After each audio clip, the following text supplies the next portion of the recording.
Hey guys, it's time for some more Burrick Saga. Once again, we have a fairly long map, Sidequest 10-2, and so strap in and let's enjoy the ride, because this is actually, I think, one of the best maps in the game so far, but I will get to that in a bit more detail once the map actually starts. For now, let's have a look at my preps as usual. So, for this map, I decided to hire Faye and bring her along. There were several possible choices for the training project's deployment slot on this map, but I settled on Faye because she only needs one more experience point to reach level 10, and she gives us an extra map in the chapter to hopefully get a bit more experience on my other training projects. Prior to Chapter 10, Faye required a prohibitively high happiness of 12 in order to get permanently recruited, but starting from Chapter 10, this drops down to only requiring the 6 that we already got on her, and so she's the top pick for the training project here. Her most direct competition was Enid, because the early phases of this map are really good for rigging level ups, but getting Enid to promotion only gets you Derek, so that obviously wasn't quite as good as what permanently recruiting Faye would get us. The other obvious alternative is of course Ruby, and I do really want to get her to promotion and get Clifford permanently, as I have said enough times that you're all probably getting bored of it by now. But this map was not a particularly good one for training Ruby, particularly since her horse got killed off in the previous map that I deployed her, and it's a bit too expensive for me to buy her another one at this stage. She's going to have to take her old Sign-On Stallion back from Christine sometime during Chapter 11, I think. So, now let's talk about the map itself. The early parts of this map are pretty trivial, so I'm going to take this time instead to elaborate a bit on why this is probably my favorite map so far from a design perspective. To start with, it teaches you almost immediately exactly how the map is meant to be played. So you'll see that there are a few enemies scattered around, and there is a circle of green units in the middle, all of whom have ballistae. And the first action of the entire map is basically a set piece to show you how effective these ballistae are at chipping down the enemies for you to finish off. The ballista that these guys are using is a prototype Scorpio, which in universe is a new technology, and that is manifested in gameplay by giving them the Overwatch skill, and that means that they are pretty effective at stopping the enemy cavalry who come charging heedlessly in. The actual objective of the map is to keep Clamp, who's one of the allied scientists, alive for 12 turns, and the circle of Overwatch ballisticians gives rise to two alternative ways to play the map that make sense. The first way is to head out with all of your units to where the enemies are spawning and kill them as they spawn, trusting to the green units to kill off any stragglers who manage to get past you. Meanwhile, the alternative is to hold position near the ring of ballisticians and pick off the enemies that they chip down for you as they come in.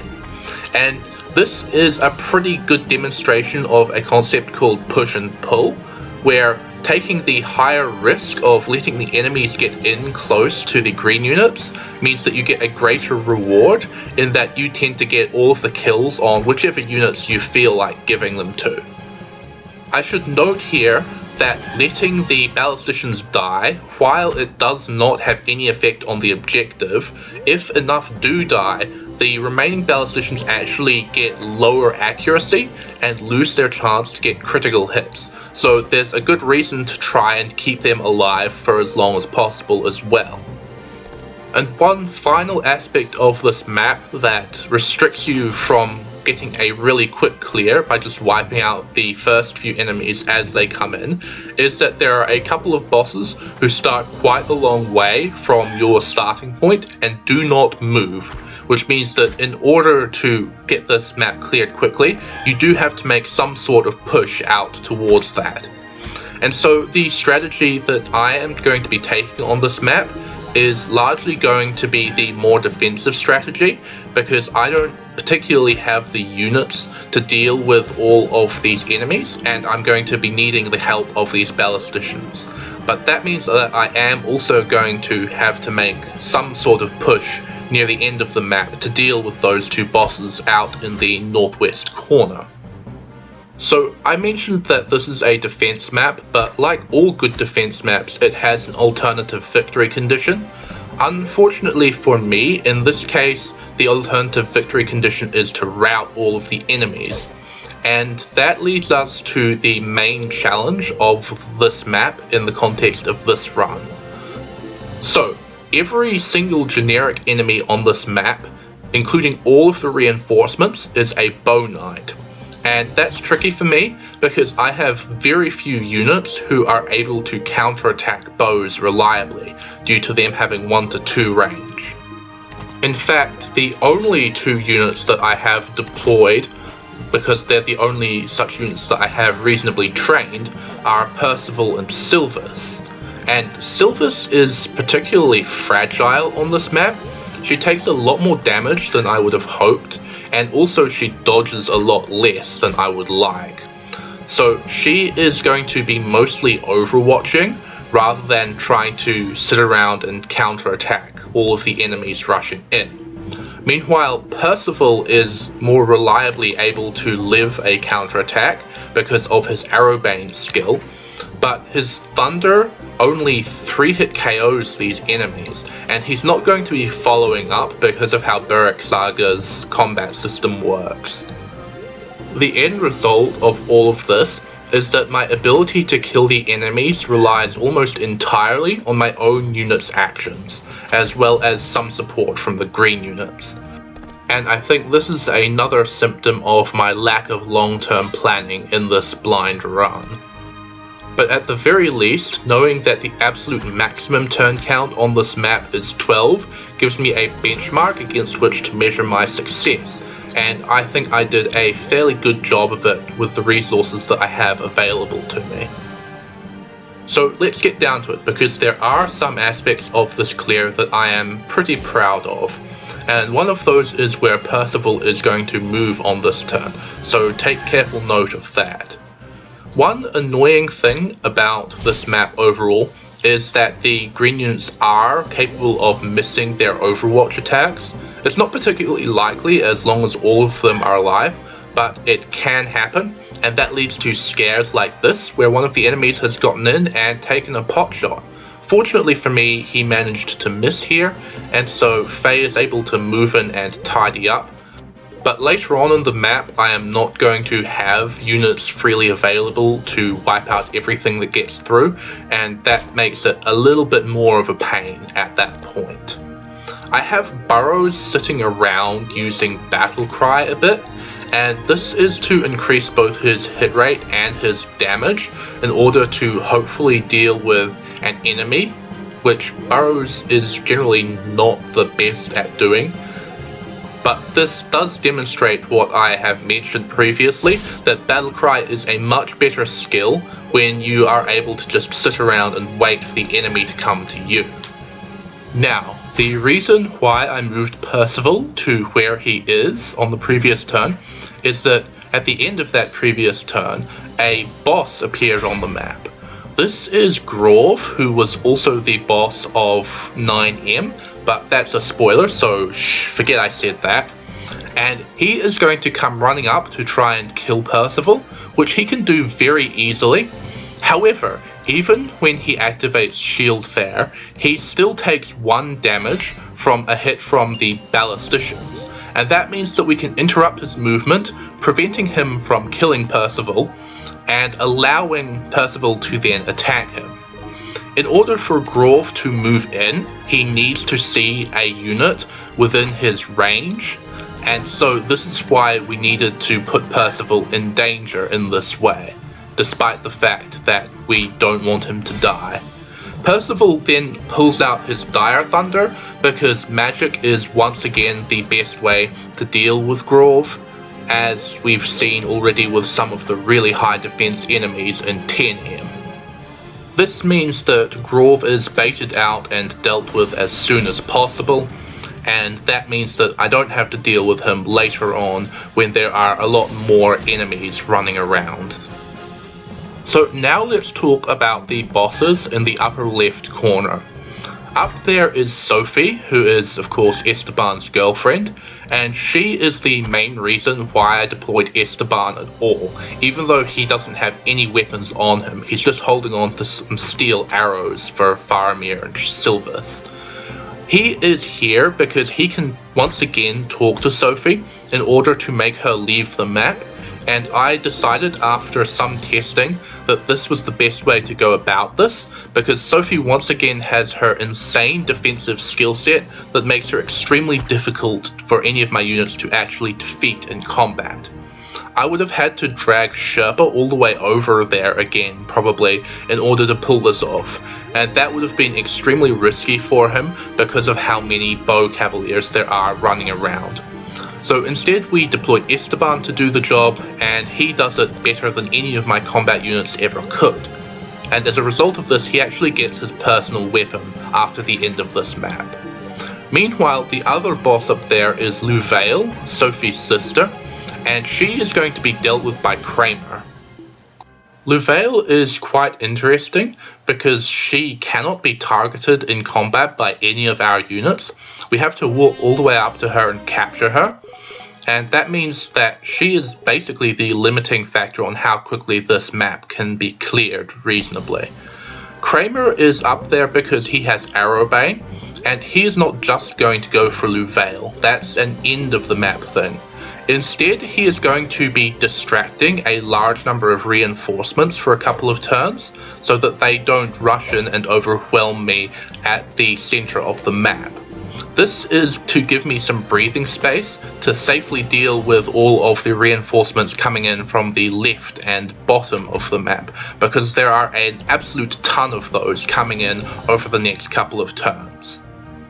I have had Clifford running around out in the lower part of the map trying to get one-hit KOs with his Iron Lance, but he hasn't managed all that many, and he is now in retreat because there are so many enemies down there that we need to start baiting them up into the green unit's range in order to start actually killing them off. Now Esteban moves in and talks to Sophie, and this gets rid of her, as mentioned, but it also removes Esteban from the map permanently.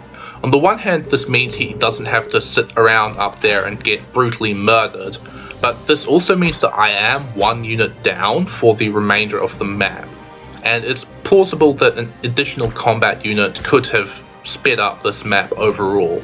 It's a difficult balance when you have as limited resources as I have. Now, Percival finishes off Grove using regular thunder just to save the Dire Thunder, and he doesn't actually die here. He gets captured, and we're going to see him in a cutscene after the map. But Percival gets a level up off him, which is pretty nice.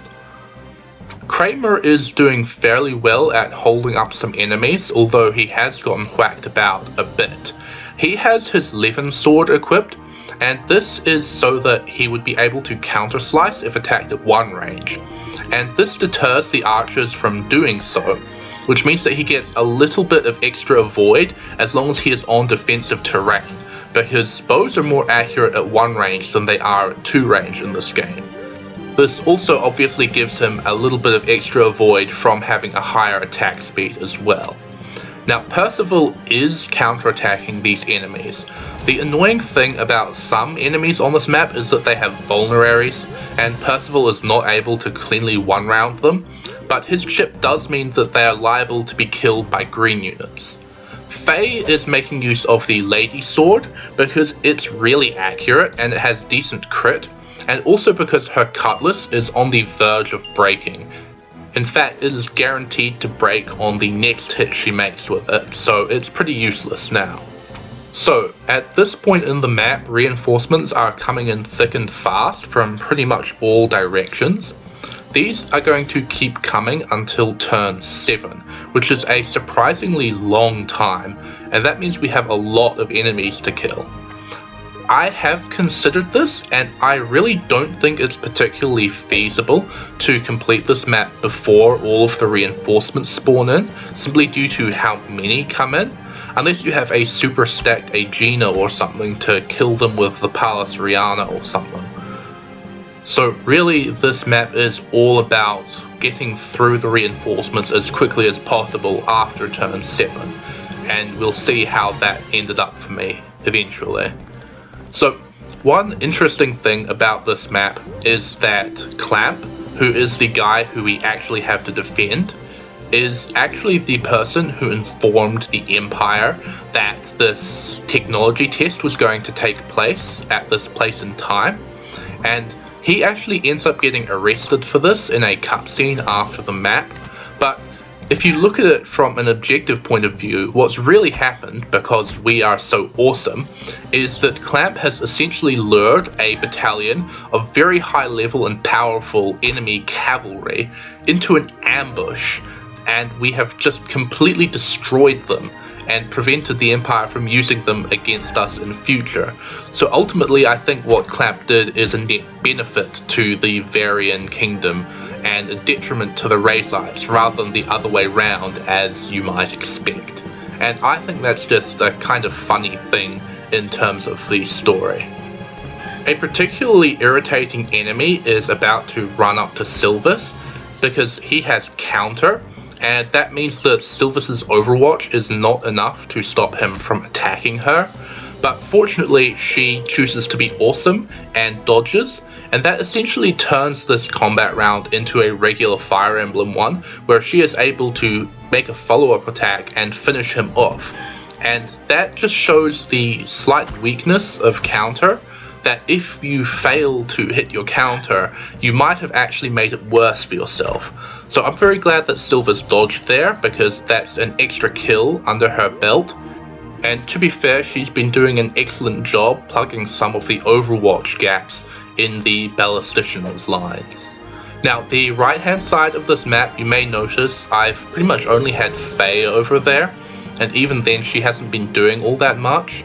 I feel like the right hand side can be pretty well handled just by the green ballisticians, because not very many reinforcements spawn from that direction, and there are 2 ballisticians essentially pointing in that direction and that direction alone, which is generally going to be more than enough to deal with enemies that come one at a time. So that leaves me free to concentrate my stronger combat units in the other directions where there are more enemies to deal with. So now one of the enemies decided to stop right next to Sylvis, and that was a very bad idea, because that leaves her free to whip out the Chukonu that I bought for her a couple of maps ago, and aim with it, getting her almost guaranteed 4 hits to one-round this guy from full health. And that makes 2 enemies that she's one-rounded from full health in this turn, which is pretty damn great.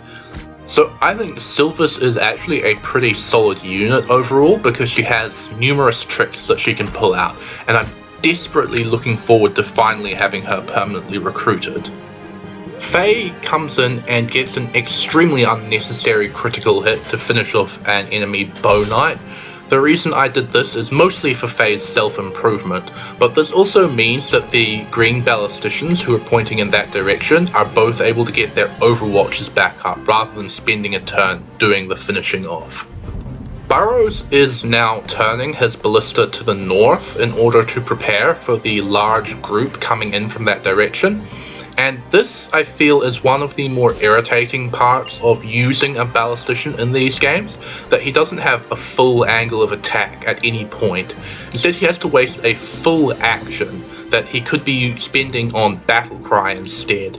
But it is what it is, and as I've mentioned before, I think Burrows is well and truly good enough either way. It's just something I thought worth pointing out. So, the green units have actually been landing quite a few critical hits over the course of this map, And I always love it when that happens because it means that they get a clean one-hit KO. The chance of these crits is actually only 4%, not accounting for the hit rate. And I think I got quite a few more than you'd expect, so I guess I got pretty lucky here, but yeah, it's just wonderful to see. So now let's talk about Faye again. There's actually another reason why I chose to deploy her on this map, and that is because at this point she is free to be used as death bait if necessary. That is to say, I can put her in danger and let the enemies kill her off, because she plays on casual mode thanks to Faramir. And because she has already reached level 10, she will still take part in her recruitment side quest within this chapter, even if she's defeated in this map. And that's just a useful ace that I had up my sleeve just in case. I did not end up having to use it in this map, but it was something that I had in the back of my mind that could potentially have made the clear just a bit more reliable if necessary. So now it is turn 7, and so Kramer is moving into position, ready to start moving up again as soon as the way is clear for him to deal with Louvain. But unfortunately, my allies have had some bad misses, and that's broken the Overwatch wall a bit, which means that they are vulnerable to the east, which I know I said was practically impossible, but it turned out it did end up happening. And that means that Faye and Percival are going to have to step in and earn their keep. Faye has Thunder in order to get a positively ridiculous critical rate with her Lady Sword. And meanwhile, Percival is going to be switching away from Thunder to his Airblade, which I put on him more or less for this kind of situation, because both of his Thunder tomes are starting to run pretty low on uses, especially his Dire Thunder, which I'm hoping to save some charges of for his permanent recruitment in a future map. And so having Airblade around means that he has a special Brave Tome to deal some damage up close if necessary, but the downside of course is that now he no longer counterattacks the enemy archers, which isn't great. This is basically an admission on my part that defensive play has served its purpose, and now I need to focus on just using my actions to get kills wherever possible. I mentioned earlier that Clifford is using the Iron Lance a lot on this map, and he is actually capable of one-hit KOing any generic enemy on this map, as long as he moves at least 5 spaces prior to attacking them with the Iron Lance. Not all of them need the full 5, some of them die with only 4 spaces moved, but the maximum required is 5, I believe. And I think this is more reliable than using the Night Sword, despite the fact that he's not particularly accurate with the Iron Lance, because killing with the Night Sword generally requires 2 relatively inaccurate attacks to hit, rather than just 1. Now, Clifford also managed to pick up a level here, which should tell you just how high level the enemies are. They are generally in the late teens and early 20s, which is how Clifford, whose base level was 20, is able to get experience points from them. Sadly, at this point, we do lose the first of our green units, so rest in peace, Allied Scientist, and thank you for your assistance. And so now things are starting to get just a little bit more desperate, as I try to scramble as much as possible to prevent the damage from getting worse. One funny thing that can happen on this map is that the enemies can run in and trigger Overwatch at 2 range, and because the enemies also have 2 range, this actually leads to the hilarious vision of an enemy counter-attacking a ballista. This can't happen with normal ballistae because they only have 3+ range, but it can happen with these Scorpios because they only have 2 to 4 range, and it's just funny, like so many other things that I've seen during this map. Now, I need to turn my main combat unit's attention to the north at this point and trust in the ballistae to deal with the stragglers to the south and west, because the large enemy group is now getting closer. And one thing to watch out for in that group is that several of them actually have Raijin arrows, which deal an inordinate amount of damage thanks to having the +7 thunder, rather than the other types of elemental arrows which only deal 1 damage of their elemental type. And these are particularly dangerous given that these enemies are now within range of attacking Clamp, who I really need to keep alive, and so I am going to be prioritizing the Raijin arrow enemies as long as I notice them.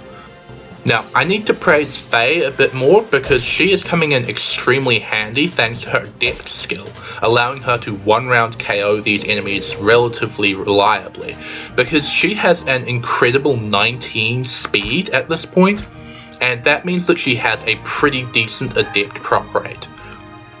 This combined with her critical rate from her Lady Sword and Sunder occasionally means that she is by far the most reliable of my training projects against these enemies, which further reinforces my decision to deploy her and bench Enid and Ruby. Now, Percival got whacked by an arrow before, and that's left him at very low HP, and he is now going to attack with regular thunder, and that means he doesn't have the best accuracy, and so he misses, and then it doesn't display a message that he activated Arrowbane, so I was absolutely terrified in that moment that he was going to get hit and I would lose all of my progress, but thankfully he managed to dodge on his own. So that was a really nerve-wracking moment because, as I've mentioned, reliability has not been my strong suit over these last couple of maps, and it definitely isn't in this one either. Basically, at any moment, Percival or Kramer could fail to activate Arrowbane and it would be over, but thankfully that didn't happen. Now, speaking of Kramer, he still has his action, but he cannot start moving for Louvail this turn, because there is another enemy sitting up there, and I have no one left to stall out the turn with. So he's going to have to sit tight, because there is no way that he could defeat Louvail and the Bow Cavalier as quickly as I would need him to, which is a bit unfortunate, but it is how it is, and it gives me more turns to deal with the rest of the enemies. This map is basically in its end game at this point. All I need to do is keep chipping away at the enemies until I can finally start moving Kramer up to capture Louvail and end things. Unfortunately, there are a lot of enemies around and I've started losing more and more of the green units, and that means they're much less accurate, and so I have to rely a lot more on my own blue units' offense, although the green units do still manage 1 or 2 big hits to help me out. Sherpa manages to pick up a level here as well. He's level 19, and he's another one of my highest level units, so once again we're reinforcing how high level the enemies on this map are. Sherpa is able to use blades, and so once he gets to level 20, he will be able to take Marcel's Zweihander off him and make good use of it as a slightly worse substitute for the Brim Ranger in the event that that ends up breaking again. I don't think Marcel will mind because I'm probably never going to be deploying him again, obviously. Annoyingly, Faye fails to live up to her potential here, and she whacks an enemy who then runs away and uses a vulnerary, which is extremely frustrating in this late stage of the map, although thankfully it didn't end up costing me a turn or anything. And then Burrows goes and gets targeted, because I guess the remaining green units aren't fancy enough for this particular enemy. And that puts him in an extremely precarious position, because he absolutely cannot take another hit. And we're so close to the turn 10 save point that it would be a total disaster to fail at this point. Luckily for me, Silvers is free to take out one of the other enemies that could have potentially gone for Burrows, and the rest decide to go for greener pastures. Lol, get it? But Burrows is now yet another unit, putting this run on the edge of disaster. So there's that. So the big question as we approach the turn 10 save is whether I'm going to have enough offense on the rest of this turn to get the enemy thinned down enough that I'll be able to finish them all off on the next turn, because Kramer is going to be able to reach Louvail on turn 10 as well.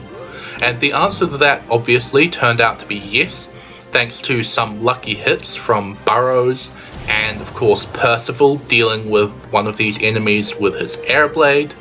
And so it's looking pretty good as we finish up, and all we have to do is make sure that Clamp doesn't die, and Burrows doesn't die, and Percival doesn't get hit by a stray arrow. Kramer's probably alright though, all he has to do is capture a girl, and that's not a big deal. So I could finally breathe a sigh of relief knowing that all of my progress was not going to get suddenly undone, at least. Sylvis is going to start out by taking out another enemy who's on low health.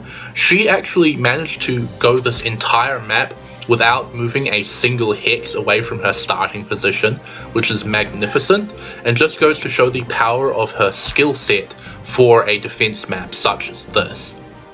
The first enemy to move will often go for Clamp, and they are capable of finishing him off from where he is, which I found out through hard experience, but fortunately on this clear he did not get targeted. So Clifford is free to go next. Despite the fact that he has pretty crap accuracy with his Iron Lance, he manages to pull through for me and get a one-hit KO, which is great. And then Sherpa is the next most reliable unit, so he goes next, obviously targeting an enemy that has not had an action yet. So this map is now obviously pretty much done with, and the question remains whether I could have been able to cut off even more turns if I'd tried. Looking at some of the misses that I got early on, it's possible that I could have killed some more enemies faster and thus been able to deal with the map a full turn faster if I hadn't had Kramer sit around and distract the enemies for as long. This would have required pretty much all of the RNG to go my way, such as Clifford landing more of his Iron Lance hits and the allied ballistae getting a lot more hits and crits where I really needed it. But I think it was probably just about within reach to maybe do 9 turns. Obviously with a full complement of trained mages and archers, you could probably cut that down to 8 turns even, if you were really good at getting things where they needed to be, but that's obviously beyond my ability. So Faye manages to finish off an enemy, so we didn't even need Burrows' attack there, and that leaves Kramer free to run up to Louvail and capture her in order to complete this map in 10 turns. So like I said, this was a great map and I really hope that this trend keeps up. See you next time.